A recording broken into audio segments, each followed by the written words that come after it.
Vamos a conversar sobre los problemas éticos que se presentan en los confines de la vida humana. La vida es un evento cíclico. Al inicio se crece y al final se envejece. Hay tiempo de nacer y tiempo de morir. Las células poseen un reloj biológico programado para cada especie. La vida es además un valor supremo y los dos extremos de la vida son momentos de alto riesgo para perderla o deteriorar su calidad. Mientras más cerca se está de los extremos, el riesgo es mayor. Los que más mueren, apartando situaciones de guerra o desastres naturales, son los cigotos que no se anidan y las personas de edad avanzada que sufren los procesos degenerativos del envejecimiento. Vamos a hablar al comienzo de los problemas que se presentan al inicio de la vida. No hay duda de que la vida comienza desde el momento de la fecundación, pero existen discrepancias sobre el momento en que ese producto de la concepción se le considera persona, es decir, que adquiere un carácter moral y legal y es sujeto de derechos. Durante muchos siglos se le consideraba persona al momento del nacimiento, pero en la medida en que se fue conociendo la biología del feto y del embrión y su individualidad genética, el momento de inicio de la condición de persona ha retrocedido, ubicándose sucesivamente en la condición de vialidad, el fin de la organogénesis, el inicio de la actividad eléctrica cerebral, la nidación y finalmente la fecundación. En la actualidad, la discusión se centra en dos momentos, que son el de la anidación, que ocurre aproximadamente a las 2 semanas, y el momento de la fecundación. En ambos casos existen argumentos valederos. Los que apoyan la anidación se basan en el hecho de que previo a la misma se pierden aproximadamente el 70% de los cigotos. Además de que los cigotos pueden dividirse para formar dos seres o dos cigotos pueden fundirse para formar uno solo. También destacan el papel que tiene la información genética que aporta la unidad fetoplacentaria. O sea que no toda la información genética viene específicamente del DNA del cigoto. Los que apoyan el inicio de la fecundación se apoyan en que el cigoto es una realidad biológica humana con información genética propia y que el desarrollo embriológico es un proceso continuo desde el momento de la concepción. Esta última posición cuenta con mayor aceptación actualmente y de hecho es el criterio asumido en nuestra legislación. Esta definición tiene muchas implicaciones. La más importante de ellas es el carácter moral de la destrucción y legal también de la destrucción de los embriones en estas primeras 2 semanas de existencia. El aborto es la muerte del producto de la concepción en los primeros 3 meses de vida. Tiene diversas modalidades. El aborto espontáneo, que es aquel que ocurre en forma natural. Ya mencionamos anteriormente que el 70% de los cigotos no alcanza la anidación. Y en los días sucesivos también ocurren muertes embrionarias por diversas causas, alteraciones genéticas, malformaciones o problemas uteroplacentarios. El aborto indirecto es aquel consecuencia de una acción terapéutica en la madre para tratar una patología materna, generalmente de tipo oncológico, pero también ocurre cuando se trata de un embarazo ectópico. El aborto directo, llamado también inducido o provocado, es el más controversial. El aborto terapéutico es aquel que se hace en función de preservar la vida de la madre, con el consentimiento previo de esta o de su representante. Es el único aceptado legalmente en Venezuela, aparte del aborto espontáneo. El eugenésico es aquel que se realiza cuando se trata de embriones o fetos que traen alteraciones genéticas o malformaciones y que ya han sido diagnosticados en esta etapa.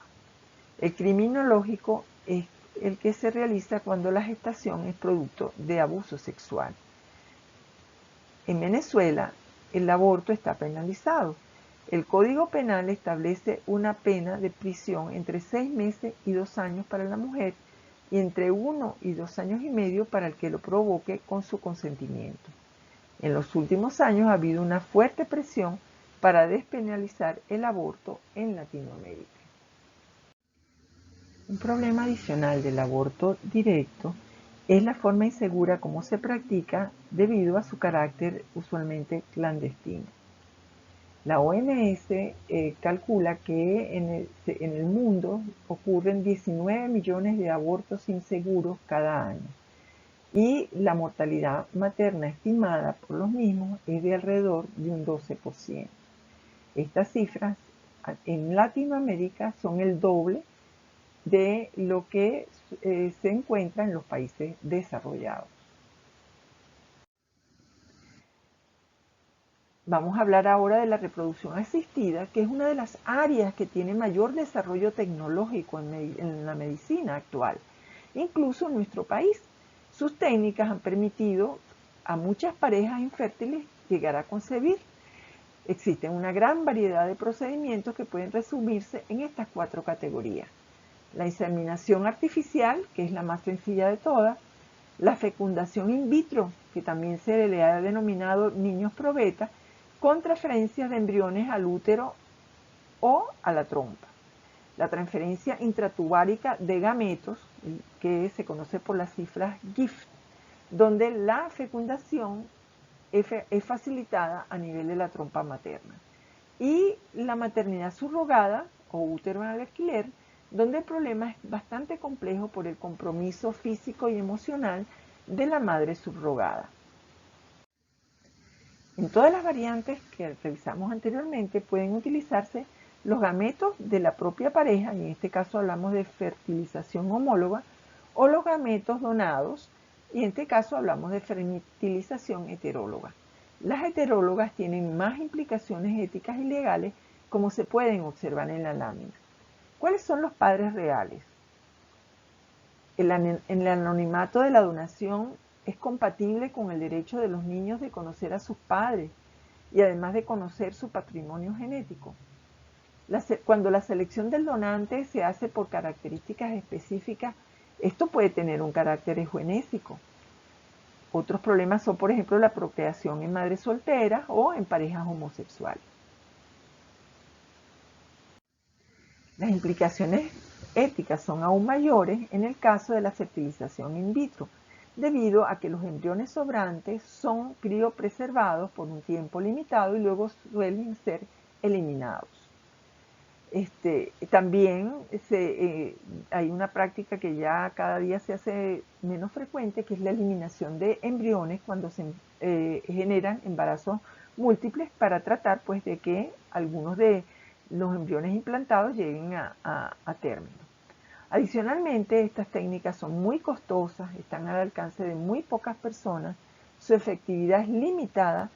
Por lo general se requiere repetir en varias sesiones estos procedimientos y la información que se suele dar a los progenitores suele ser limitada y no se tocan adecuadamente estos aspectos éticos.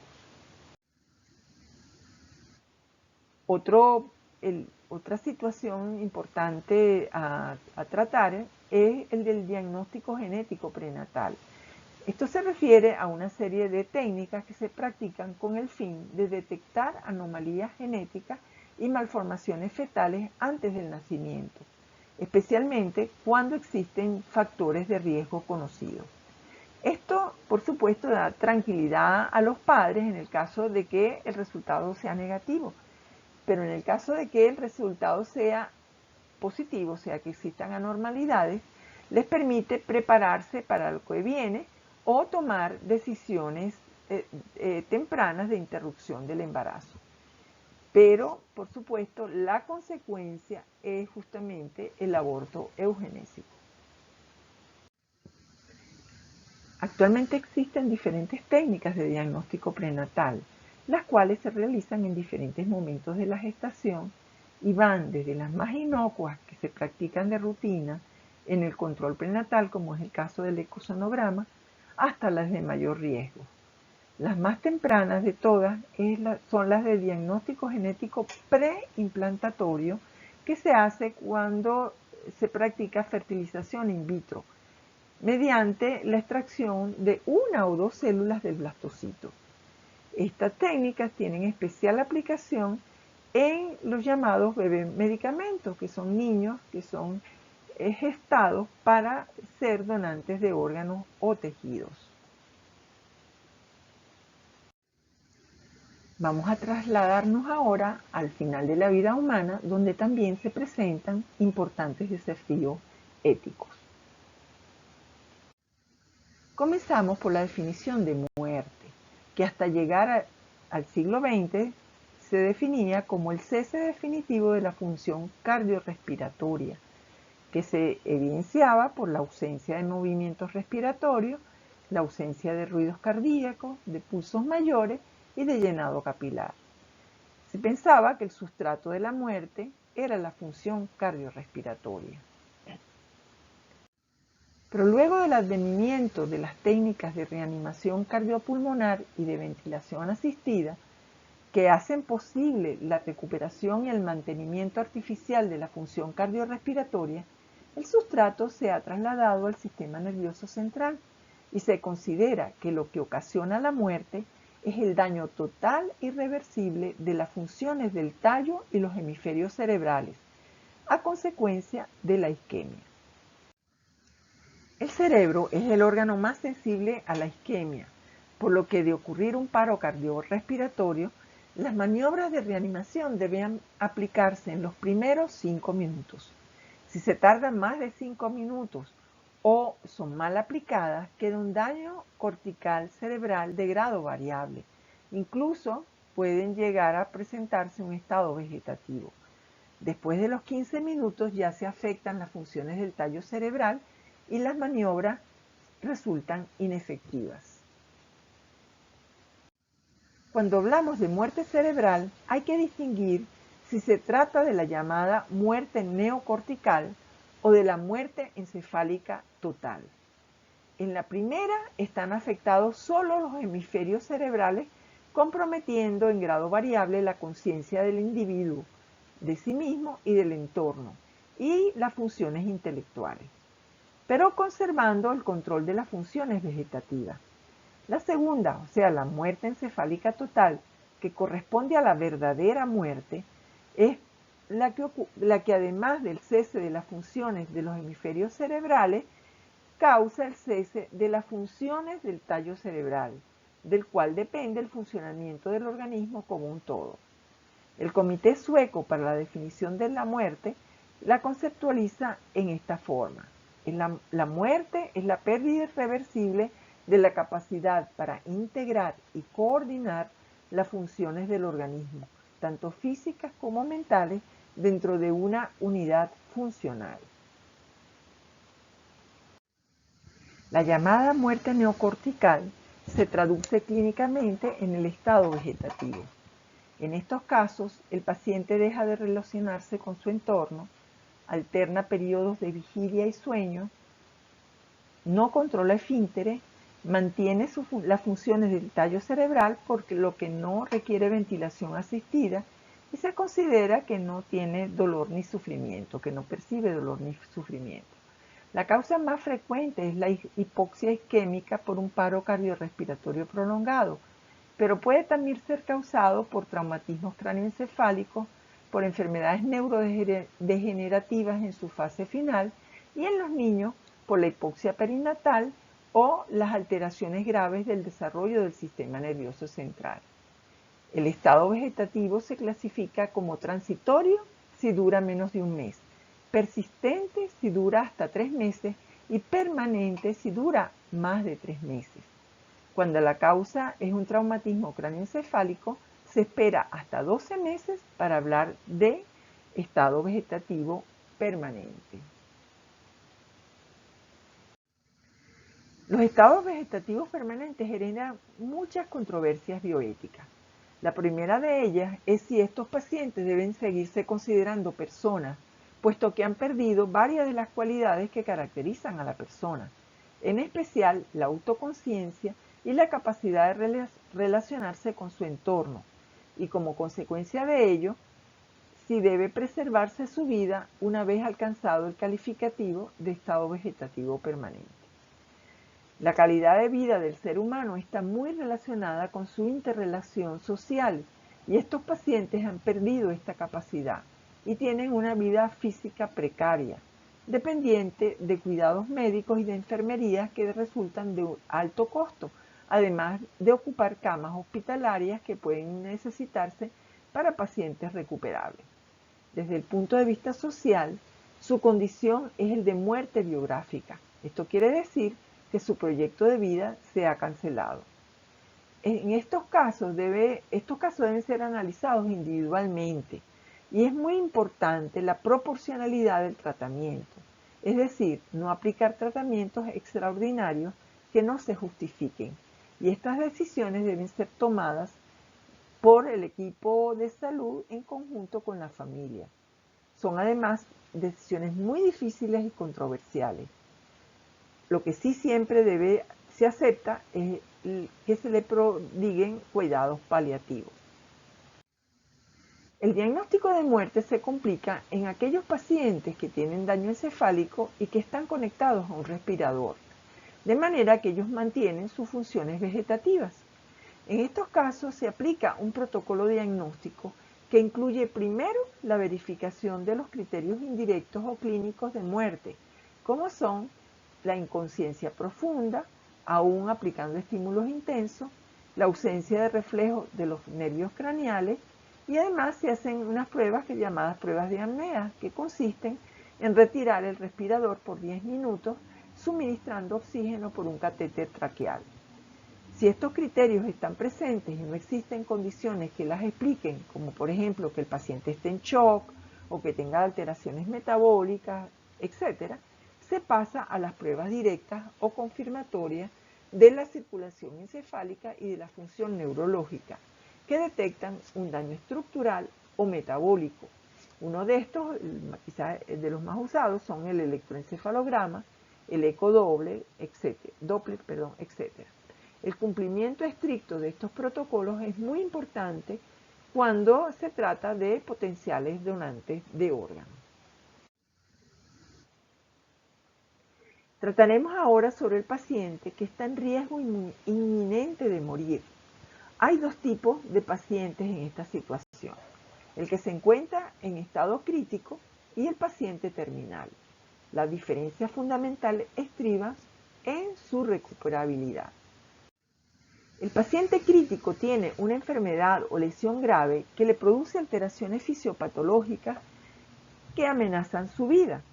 Puede tener o no un diagnóstico preciso, su pronóstico también es incierto, pero es potencialmente recuperable, por lo que debe recibir medidas adecuadas de vigilancia y tratamiento, incluyendo las medidas de soporte de sus funciones vitales.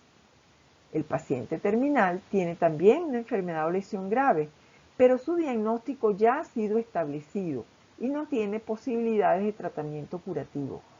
Tiene una esperanza de vida reducida que va entre unas pocas horas y no más de 3 meses, habitualmente menos de un mes, y no es recuperable, es decir, es un paciente incurable. Un paciente crítico puede tener una evolución desfavorable y convertirse a la larga en un paciente terminal. En estos casos, el mantenimiento indefinido de las medidas de soporte vital, por más sofisticadas que sean, no puede evitar la muerte y por el contrario, prolongan el proceso de morir. Pero también las alteraciones fisiopatológicas y complicaciones que ocurren en un paciente terminal pueden llevarlo a una situación crítica, en la que se plantea la utilización de medidas de soporte vital. Por supuesto, estas no deben aplicarse puesto que sigue siendo un paciente terminal. El tipo de tratamiento que debe recibir un paciente grave es diferente en cada una de las categorías que hemos señalado. Por eso es indispensable hacer esta diferenciación desde el momento mismo del ingreso. En el paciente crítico, las prioridades son salvar la vida y preservar las funciones, y por esto deben recibir cuidados intensivos en las unidades de cuidados intensivos. En cambio, en los pacientes terminales, las prioridades son el alivio del dolor y el sufrimiento, y brindar un máximo de confort posible.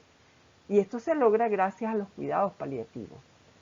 Sin embargo, los pacientes críticos también requieren de cuidados paliativos, pero al contrario, no se deben aplicar cuidados intensivos a pacientes terminales, como ya lo dijimos previamente, aunque se encuentren en situación crítica.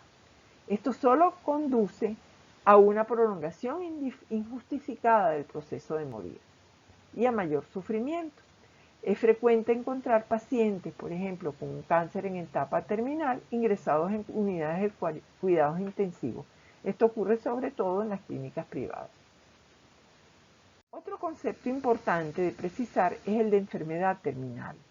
Esta es una condición clínica que inexorablemente causa la muerte a quien la padezca, casi siempre porque ha progresado tanto o invadido de tal modo el organismo que ningún tratamiento consigue ya desarraigarla, sin que sea determinado el plazo exacto que le queda de vida. Cuando se presentan situaciones críticas en estos pacientes, las medidas terapéuticas deben ser motivos también de un análisis individualizado. La tecnología desarrollada en las últimas décadas ha medicalizado y deshumanizado la muerte, y es frecuente que se caiga en lo que se denomina distanasia. Distanasia es la posposición artificial de la muerte con medidas terapéuticas que resultan fútiles, es decir, que no tienen esperanza alguna de curación. Más bien deterioran la calidad de vida y prolongan el sufrimiento moral y físico del paciente, además de crear falsas expectativas en la familia y gastos innecesarios. Son conductas maleficentes e injustas. Por ejemplo, lo que se mencionó anteriormente de ingresar a un paciente con un cáncer terminal a una unidad de cuidados intensivos. La calidad de muerte, al igual que la calidad de vida, puede ser percibida en forma diferente por cada persona, pero la experiencia nos enseña que la mayoría de los pacientes quieren morir en su casa, en su ambiente habitual, rodeado de sus seres queridos, haciendo las cosas que les gustan, sin dolor ni tratamientos agresivos y poniendo en orden sus situaciones pendientes tanto en la esfera material como en la espiritual. El proceso de morir también puede acortarse en 3 formas diferentes, como son el rechazo al tratamiento, la muerte asistida y la limitación de medidas terapéuticas. El rechazo al tratamiento es una situación que se da en un paciente adulto mentalmente competente que tiene derecho de rechazar tratamientos que pudieran prolongar su vida, pero afectan su calidad de vida y el médico está obligado a respetarlo.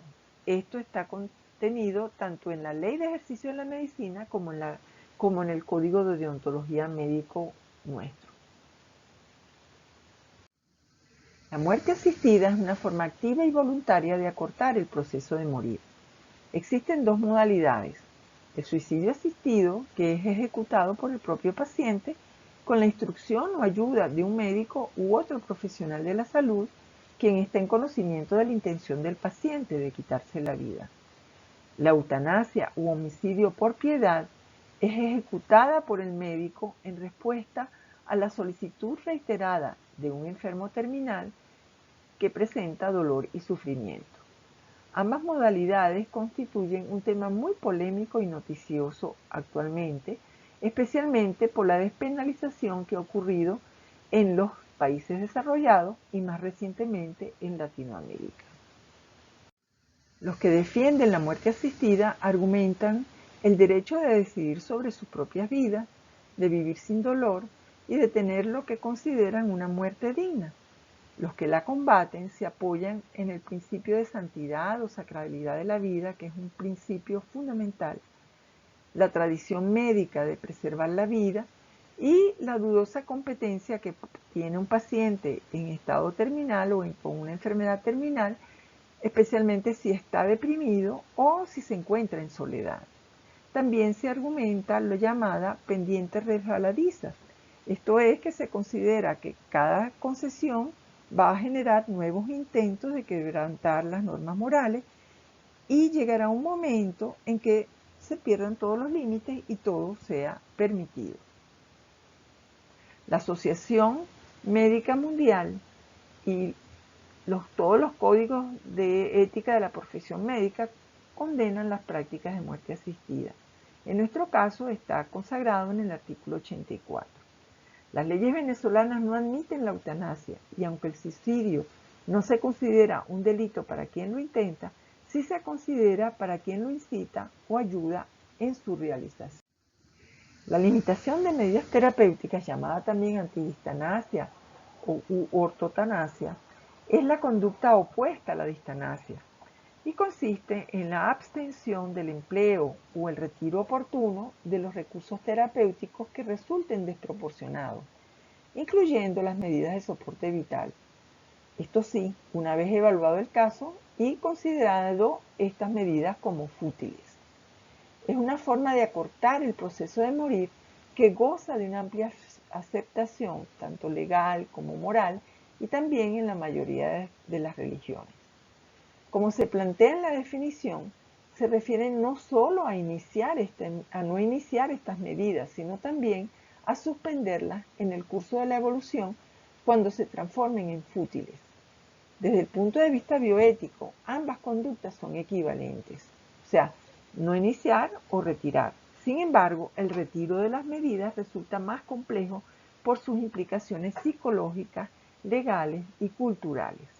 Esto obliga a establecer condiciones o normas para su ejecución. Estas son el tener la certeza del pronóstico del paciente, el que no prevalezcan los intereses secundarios, como por ejemplo los económicos o la necesidad de disponer de cupo, sino que prevalezcan los del paciente, la unanimidad de criterio en todo el personal que atiende directamente al paciente y el convencimiento de los familiares. En caso de dudas o de disparidad de criterios, puede solicitarse la asesoría del Comité de Bioética de la institución.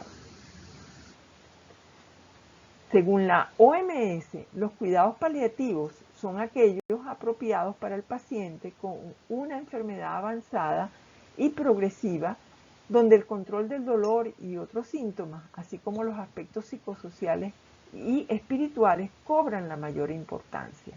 Su objetivo es mejorar la calidad de vida del paciente mediante el alivio del sufrimiento físico, emocional, social y espiritual y brindar apoyo a la familia. En los últimos años este concepto se ha extendido a pacientes en otras condiciones y en especial a aquellos que sufren de enfermedades crónicas. Como un objetivo primordial de los cuidados paliativos es el manejo del dolor, no se puede dejar de mencionar el llamado principio del doble efecto. Este se aplica especialmente en los pacientes con cáncer que sufren de intensos dolores, los cuales no se alivian sino con opioides. El incremento necesario de las dosis puede producir depresión del centro respiratorio, que sería el efecto malo previsto, lo cual puede acelerar la muerte. De acuerdo con este principio, se puede seguir incrementando la dosis hasta alcanzar el efecto analgésico buscado, ya que el alivio del dolor constituye la primera prioridad en el tratamiento de los enfermos terminales. Este principio proviene de la doctrina católica y está presente en el artículo 83 del Código de Odontología Médica. Con esto terminamos y les doy las gracias por su atención.